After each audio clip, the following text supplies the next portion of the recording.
سارة أستيري زوجة عبد الله أبو جاد في أول رد على المنتقدين اللي قالوا بأن طلاقها وزواجها المرة الثانية مجرد بوز. غادي نخليهم منهم الله، حيت ماشي ساهل ان داكشي اللي داز عليك لا عليا لا على راجلي لا على ولدي ويجي انسان يقول لك في الاخر باز.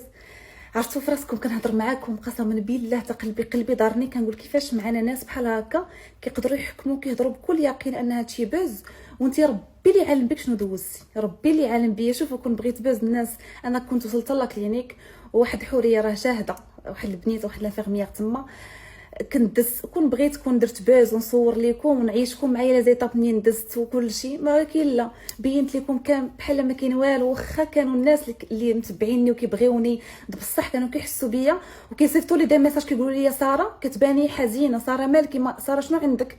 ما عمري ما قلت لكم ودزت من الطلاق ومن بعد شهر عاد انونسيت انا الطلاق ديالي. حتى داز الشهر ما قلت لكم حتى حاجه وما بينت لكم حتى حاجه، حدي غبرت واحد 10 ايام اللي غبرت.